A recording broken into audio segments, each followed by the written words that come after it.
আগে আলা নাই, আলা ব্যবহার করছে আল্লাহর ওলিদের বিষয়। আল্লাহ বলে আলা সাবধান সাবধান সাবধান হুঁশিয়ার, ইন্না নিশ্চয়, আলা ইন্না উদাল্লাহি আল্লাহর তরফ থেকে যারা ওলি হয়, ওলি বানায় কে? আরো জোরে বলেন কে? এই ওলি আল্লাহর বাংলা দেশ শাহজালালের দেশ শাহপরানের বাংলাদেশ, ফুলতলি মসনদের বাংলাদেশ, খাজা এনায়েতপুরীর বাংলাদেশ, শম্ভুগঞ্জের বাংলাদেশ, খাজা ফরিদপুরীর বাংলাদেশ। বলো বাংলাদেশ বাংলাদেশ, রহম করুন আল্লাহ, ওগো কবুল করেন আল্লাহ। ওগো তাদের পথে তাদের মতে তাদের পথে তাদের মতে কবুল করুন আল্লাহ, ওগো কবুল করুন আল্লাহ। বলেন শাহজালালের শাহপরানের বাংলাদেশ, ফুলতলি মসনদের বাংলাদেশ, খাজা এনায়েতপুরীর বাংলাদেশ, ফরিদপুরীর বাংলাদেশ। জোরে বলো মারহাবা, আরো জোরে বলো মারহাবা। এ দুনিয়ার মুসলমান,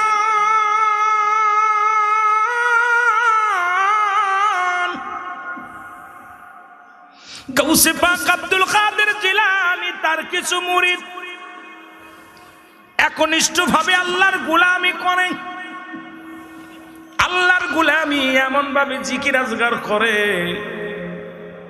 হঠাৎ একদিন নামাজে কবর জিয়ারতের উদ্দেশ্যে মুরিদানদের নিয়ে চললেন। মারহাবা বলা যাবে না? আল্লাহর ওলি হুকুম দিলেন, বাবা তোমরা আমার মুরিদ যারা গ্রামে গ্রামে ঢুকিয়া কবর জিয়ারত করবা, অন্য যখন কবর দেখবা কবরবাসীদের জন্য একটু সব পাঠায়া দিবা। জোরে বলো মারহাবা। এরে আল্লাহর ওলি, আল্লাহর ওলির মুরিদ যাইতেছিল, হঠাৎ দেখে একটা রশির মতো দেখা যায়, বনের মধ্যে একটা রশির মধ্যে পড়ে আছে। আস্তে আস্তে আগাইলেন, যা দেখে বিশাল বড় একটা সাপ। জোরে বলো মারহাবা। আর পুজোর বিশাল বড় একটা সাপ। আল্লাহর মুরিদ দেখিয়া আওলামা আলেম সাহেব কি করলেন, সাপটাকে নিজের হাতে একটা লাঠি ছিলেন, লাঠি দিয়া বাড়ি মেরে মেরে ফেললেন। আল্লাহু আকবার বলেন না? একটা বাড়ি মারলেন, সঙ্গে সঙ্গে সাপটা মারা গেলেন। বাবারে, সঙ্গে সঙ্গে দেখতে লাগলেন কালবৈশাখী ঝড়ের মতো অন্ধকার হয়ে আসলো, চারিদিক থেকে একটা আওয়াজ, ভয়ঙ্কর একটা অবস্থান দাঁড়াইলেন। খাজা ও মুসলমান শুনে নাও, ও মুসলমান শুনে নাও, গাউসে পাক আব্দুল কাদের জিলানীর মুরিদ বড্ড ভয় পেয়ে গেলেন, সাথে যারা ছিলেন সবাই ভয় পেয়ে গেলেন। এরপর থেকে মেঘের মতো হইয়া বিকট আওয়াজ করিয়া ওই আলেম সাহেবকে তুলে নিয়ে গেলেন। জোরে জোরে চিল্লায় বলো আল্লাহু আকবার।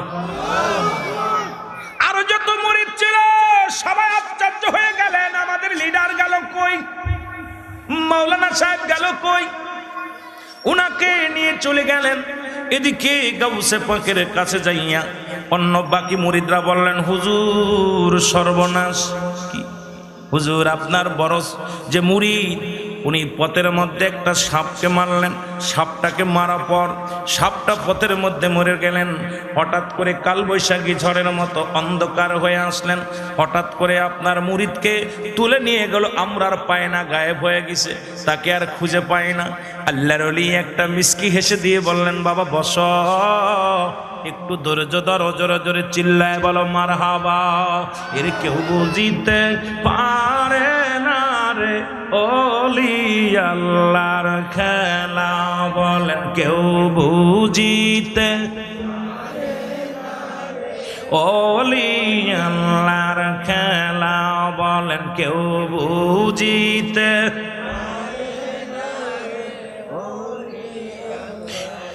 দয়াল যারে ইচ্ছা তারে দিয়া মিলাই প্রেমেরি মেলা দয়াল যারে ইচ্ছা তারে দিয়া মিলাই প্রেমেরি মেলা কেউ বুঝিতে পারে না রে ওলি আল্লাহর খেলা বলেন কেউ বুঝিতে পারে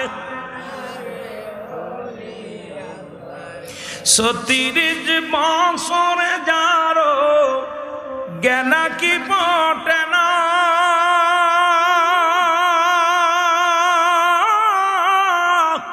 ছয় মাসের কালের আবার পাইজে ১৬ আনার দয়াল পাইজে ১৬ আনা দয়াল যারে ইচ্ছা তারে দিয়া মিলাই প্রেমেরি মেলা দয়াল যারে ইচ্ছা মিলাই প্রেমেরি মেলা কেউ বুঝিতে পারে না রে ওলি আল্লাহর একটু মহব্বতে বলেন কেউ বুঝিতে পারে না রে আউলিয়া গণের খেলা ও ভাই কামেল বীরের আবার জোর করিয়া বুঝতে গেলে তার ঘটে মরণ জ্বালা খায় খায় জোর করিয়া বুঝতে গেলে তার ঘটে মরণ জ্বালা কেউ বুঝিতে পারে না রে ওলি আল্লাহর খেলা ও ভাই কামেল বীরের খেলা আল্লাহুম্মা মাইকে সামান্য টোন বাড়াই দিই কোনের কমাই দেন ভাই আপনারা আউলিয়া একরামের শান দিছেন কিন্তু আউলিয়া একরামের ওয়াজ শুনলে এরকম বুবা হইলে হবে না কেবল তো গাউসে পাক দেওয়া শুরু করেছি আপনাদের কিন্তু আস্তে আস্তে ঘুমায় যাবেন মনে হচ্ছে আবার জোর হবে মহব্বতে দুরূদ শরীফ পড়েন আল্লাহুম্মা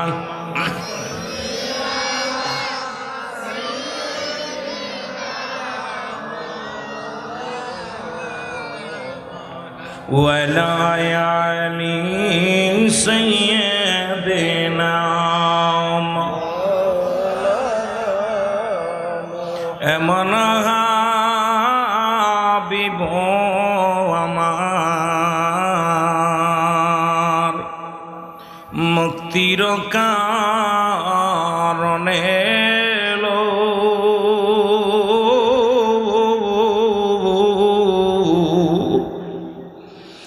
এমন হাবিব আমার মুক্তির কারণে লো ওফাতের পরে নবীজি উম্মতিরে না ভুলিল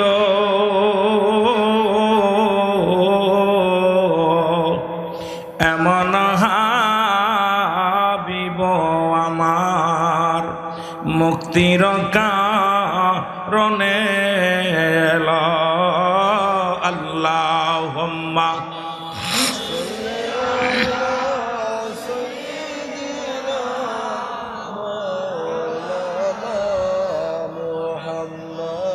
ওয়ালা আলি সাইয়্যিদিনা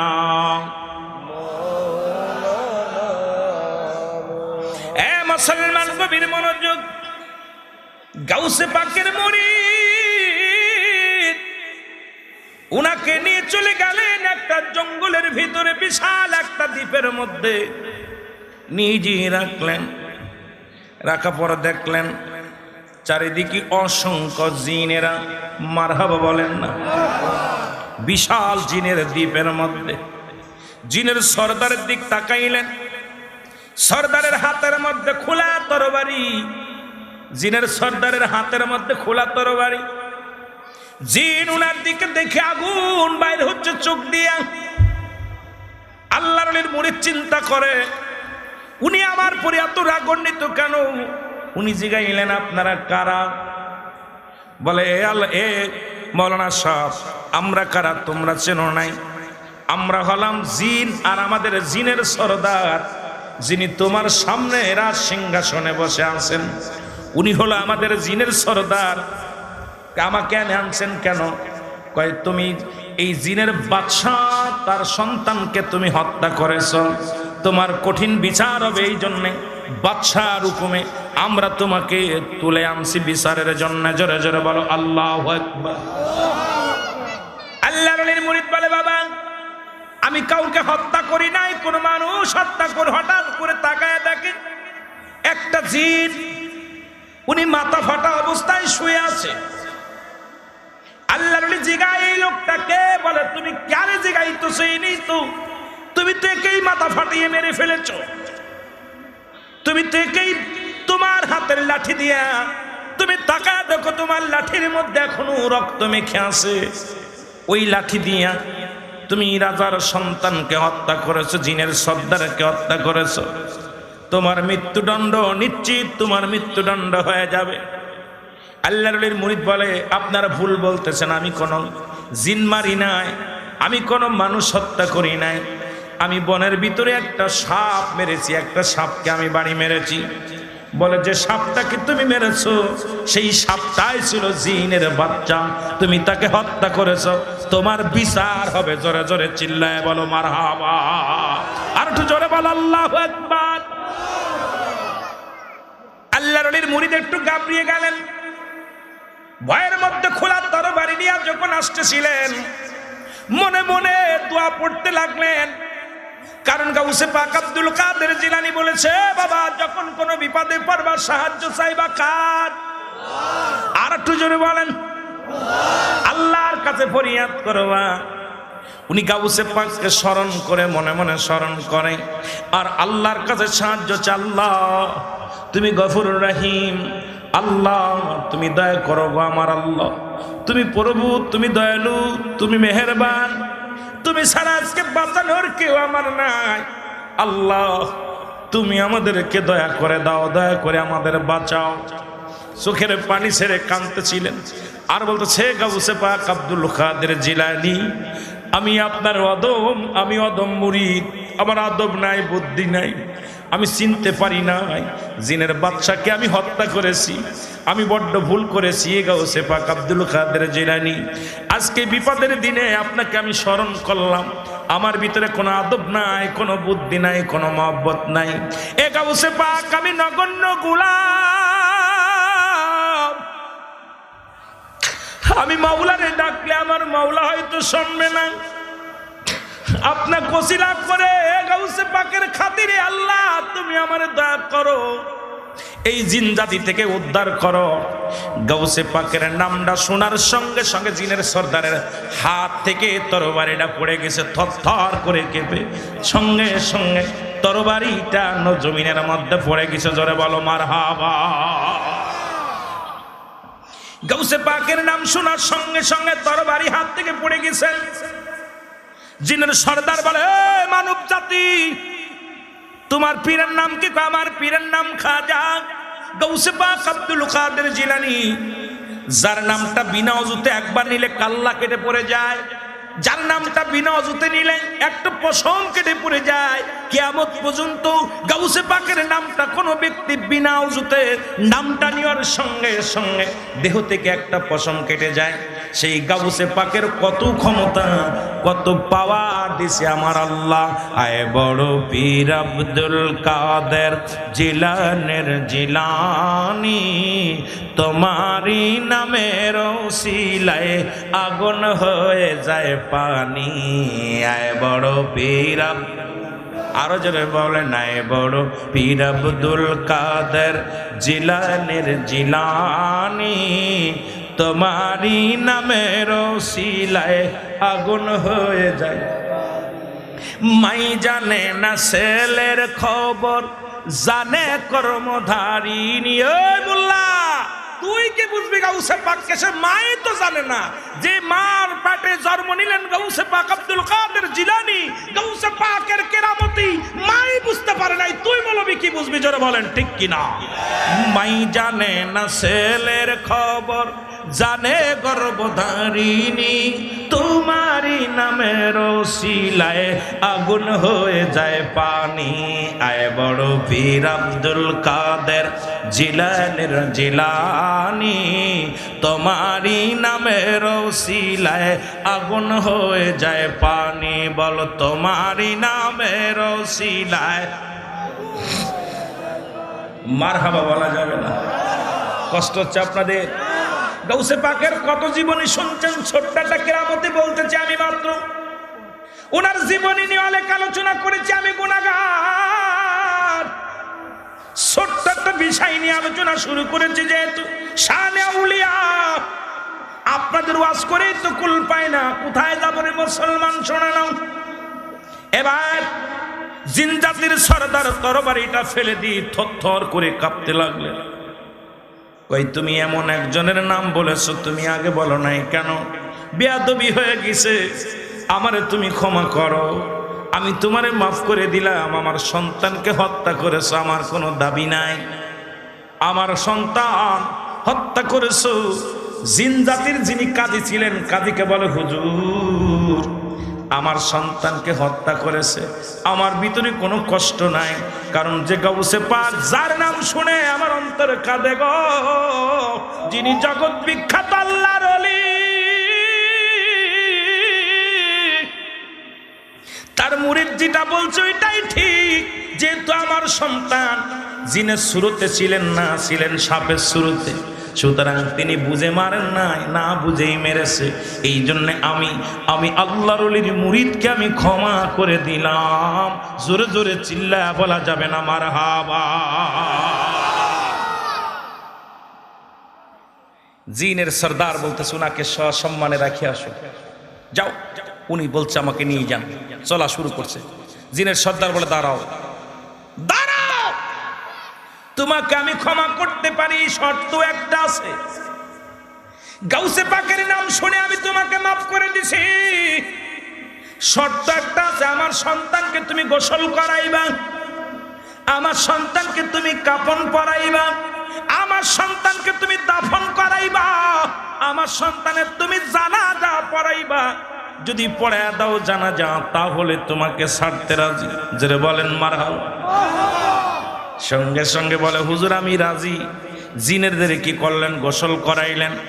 ওই জিনের সন্তানটাকে গোসল করাইলেন, কাফন পরাইলেন, দাফন জানাজা পড়াইয়া শত শত টাকা দাকে রে আল্লাহর ওলির মুরিদান যারা ছিল সবাই ওনার পিছে দাঁড়ায় আছে। উনি আশ্চর্য হয়ে গেলেন, এখানে কেমনে আমি আইলাম, এত মানুষ কই থেকে আসলো? অসংখ্য জিনেরা দাঁড়ায় নামাজ আদায় করলেন। জানাজার নামাজ শেষ হলো, আল্লাহর ওলির মুরিদ সঙ্গে সঙ্গে দুটি হস্ত তুলিয়া দোয়া করলেন আল্লাহর দরবারে, আল্লাহ এই জিনের সর্দারের সন্তান দুনিয়া থেকে বিদায় হয়ে গেছে, আল্লাহ তাকে তুমি ক্ষমা করে দাও। ইয়াউমাল কিয়ামতের ময়দানে বিচার হবে জিন এবং ইনসান, এই মানব এবং জিন জাতির বিচার হবে। আল্লাহ তোমার দরবারে গাউসে পাকের ওসিলা করে দুটি হাত উঠায় দিলাম, তুমি তাকে মাফ করে দাও। এবং জিন জাতির সন্তানের জন্য দোয়া করলেন। এবার জিনের সর্দার বললেন, ও আমার সৈন্যরা তাড়াতাড়ি যাও, হুজুরকে গাউসে পাকের কদমে সম্মানের সঙ্গে পৌঁছায়া দাও। মুরিদকে উড়াইয়া নিয়ে আবার গাউসে পাকের সামনে হাজির করে দিলেন। সবাই আশ্চর্য হয়ে গেলেন। গাউসে পাকের সামনে যখন হাজির করা হলো, এ মুসলমান, অন্য মুরিদানরা বলে হুজুর উনি তো গায়েব হয়ে গেছিল, কই থেকে আসলো? গাউসে পাক বলে, বাবা পৃথিবীর যে প্রান্তে থাকুক না কেন, আমার মুরিদ সন্তান যখনই আমাকে স্মরণ করে, আমি গাউসে পাক স্মরণ করতে দেরি, মুরিদের পাশে দাঁড়াইতে দেরি হয় না। জোরে জোরে চিল্লায় বলা যাবে না মারহাবা। শরীয়তের আলেমদের কলিজায় লাগবে দাগ। গাউসে পাক নিজে বলছে, যখন কোন মুরিদ দূরদেশ থেকে আমাকে স্মরণ করে, কোন আশেক যখন আমাকে স্মরণ করে, স্মরণ করতে দেরি, আমি গাউসে পাকের তার পাশে তার কাছে যাইতে দেরি হয় না, সাহায্যের হাতটা তার কাছে চলে যায়। জোরে বলেন মারহাবা। আর একটু জোরে বলেন আল্লাহু আকবার। আয় গাউস পীর আব্দুল কাদের জিলানের জিলানী, তোমারি নামের ওসিলায় আগুন হয়ে যায় পানি। বল তোমারি নামের গুণে আগুন হয়। মাই জানে না ছেলের খবর, জানে গর্ভধারিণী, তোমারি নামের ওসিলায় আগুন হয়ে যায় পানি। আয় গাউস পীর আব্দুল কাদের জিলানের জিলানী, তোমারি নামের ওসিলায় আগুন হয়ে যায় পানি। আল্লাহুম্মা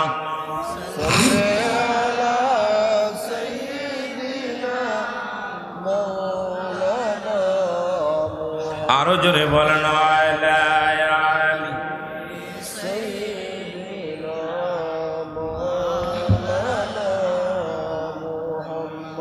আরো জোরে বলতে হবে আল্লাহুম্মা সাল্লি আলা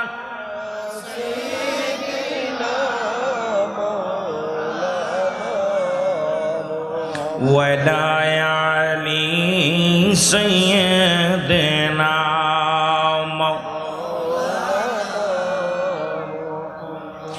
মুসলমান খাজা শুনে নাও, এই তো ছোট্ট একটা আল্লাহর ওলি বললেন, খাজা মাইনুদ্দিন চিশতির কথা কে বা না জানেন? জানেন না? জোরে বলেন জানেন কি জানেন না? একটা জীবনী নিয়ে আলোচনা করলে আপনাদের সময় লস হয়ে যাবে। কিছু কিছু কথা বলবো, গুরুত্বপূর্ণ কথা বলবো। খাজা মাইনুদ্দিন চিশতির উস্তাদ হলো খাজা উসমান হারুনি। জোরে বলেন মারহাবা। ওনার পীরের নাম কি? খাজা উসমান হারুনি, জগৎ বিখ্যাত একজন আল্লাহর ওলি। মুসলমান শুনে নাও, দিলের কান্ডা লাগা শুনে নাও। আর খাজা মাইনুদ্দিনের উস্তাদ হলো মুসলমান শুনে নাও, জগৎ বিখ্যাত একজন আল্লাহর মাহবুব বান্দা ছিলেন। মুসলমান ও আমার ভাইরা, আমার বন্ধুরা, আমার একবার পিতৃরাজ খাজা মাইনুদ্দিন এবাদতের মধ্যে আছে, এবাদত বন্দেগীর মধ্যে সিজদার মধ্যে পড়ে আমার আল্লাহরে ডাকে, আল্লাহ আমি গাউসে আমি খাজা মাইনুদ্দিন চিশতি তোমার দরবারে প্রার্থনা করি, আল্লাহ তুমি আমার দয়া করো, আমার মুরিদ সন্তানদের দয়া করো। খাজা মাইনুদ্দিন দোয়া করলেন, পিতৃরাজ বিশাল একটা পাথর চালান দিলেন, পাথরটা কয়েক টন ওজন।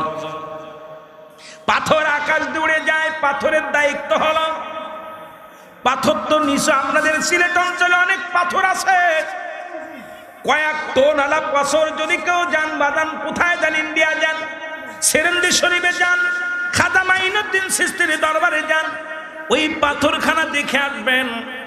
মুসলমান একজন হলো আল্লাহর ওলি, যিনি মাকাম ইব্রাহিম আলাইহিস সালামের পায়ের ছোঁয়ায় পাথর ধন্য হয়েছিল। কাবা শরীফের পাশে, কাবা শরীফের গেটে মাকাম ইব্রাহিম যে পাথরের উপরে দাঁড়ায় দাঁড়ায় কাজ করেছিলেন, যে পাথরের উপরে ইব্রাহিম আলাইহিস সালামের পদ মুবারক লেগেছেন, এই পাথরখানা ঝুলন্ত অবস্থায় আছে। আর একটা পাথর আল্লাহর ওলি খাজা মাইনুদ্দিন চিশতি রাহমাতুল্লাহ আলাইহি ওনার ওই দরবারে ঝুলন্ত অবস্থা আছে, কয়েক টন ওজন পাথর। এই পাথর চালান দিলেন পিতৃরাজ সালাম দিলেন, মেরে ফেলায় দেওয়ার জন্য জাদু করলেন। আল্লাহর ওলি সিজদার মধ্যে আছে, পাথরখানা আসলেন, পাথরখানা মাথার উপর দিয়ে শুধু ঘুরছে আর ঘুরছে।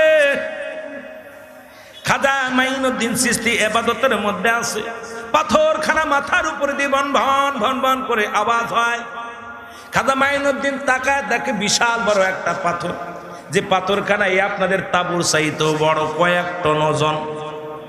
বাবারা শোনো, যারা গিয়েছেন দেখেছেন, আমি আপনাদের বাস্তব কথা বলে যাই, আল্লাহর ওলিদের পাওয়ার কেমন। খাজা মাইনুদ্দিন উপরের দিকে তাকায় বললেন, পাথর দাঁড়াও। সঙ্গে সঙ্গে দাঁড়ায় গেছে পাথর। জোরে বলেন মারহাবা। পাথরটা দাঁড়ায় গেছে, পাথর আর নড়াচড়া করে না। খাজা মাইনুদ্দিন হাত দিলেন পাথরের দিকে, এইভাবে হাত দিলেন, খাজা মাইনুদ্দিনের হাতটা আমার আল্লাহ বলে পাথরে, আমি তোকে হুকুম করি যে তুই হাত তুলে আমার আল্লাহ দরবারে ফরিয়াদ করে খাজা মাইনুদ্দিন চিশতি ওই পাথরের মধ্যে যখন হাত লাগাবে ব্যথা পাবে, হাতটা এমন নরম হয়ে যাও, তুলোর মতো নরম হয়ে যাওয়ার সঙ্গে সঙ্গে পাথরখানা তুলার মতো নরম হয়ে গেছে। খাজা মাইনুদ্দিনের 5টা আঙ্গুলের ছাপ ওই পাথরের মধ্যে এখনো পর্যন্ত আছে। আসতে কবে না জোরে কবে? ওলি আল্লাহর দেশে বাস করেন, অসংখ্য ওলি আল্লাহর দেশে কোনো নবী আসেন নাই, অসংখ্য ওলি আসছে, তাদের ইজ্জত করলে আল্লাহ খুশি হয়, রাসূল খুশি হয়। ও মুসলমান শোনা নাও, মাইনুদ্দিনের ঘোড়া চিন্তা করে হুজুর যেহেতু হাত দিল মোমের মতো নরম হইয়া আঙ্গুলের 5টা ছাপ লেগে গেল, আমি একটু দেখি ঘোড়ার পায়ের ছাপ লাগে না, ঘোড়া হাঁটু মোবারক লাগাইছে, কারণ যে পাথরের মধ্যে খাজা মাইনুদ্দিন হাত লাগাইছে। ওলি আল্লাহ গান যে পাতিলের মধ্যে চা খাই, এটা সাধারণ কাপ থাকে না, কাপ মুবারক, পানির পেয়ালা পানি পান করে, এটা পানির পেয়ালা মুবারক, খাট মুবারক, চেয়ার মুবারক, জায়নামাজ মুবারক, যত যা ব্যবহার করে আল্লাহর ওলিরা এটা পবিত্র হয়ে যায়। ও মুসলমান, এখন মুসলমান শুনে নাও, শুনে নাও, খাজা মাইনুদ্দিন চিশতি রাহমাতুল্লাহ আলাইহি, আবার খাজা বললে অনেকে কষ্ট পায়, খাজা বললে অনেকেই খাজা মাইনুদ্দিন বোঝায়, আবার অনেকের পীরের নামে খাজা বললে কষ্ট পায়। খাজা হলো ফার্সি শব্দের অর্থই হলো সম্মান। আমাদের শরীয়তের মৌলবীরা খাজা শব্দ শুনলেই মাথা গরম হয়ে যায়, কয় খাজা বললেই বুঝি ওলি আল্লাহদের বোঝায়। খাজা শব্দের অর্থই হলো সম্মান। জোরে জোরে চিল্লায় বলা যাবে না মারহাবা।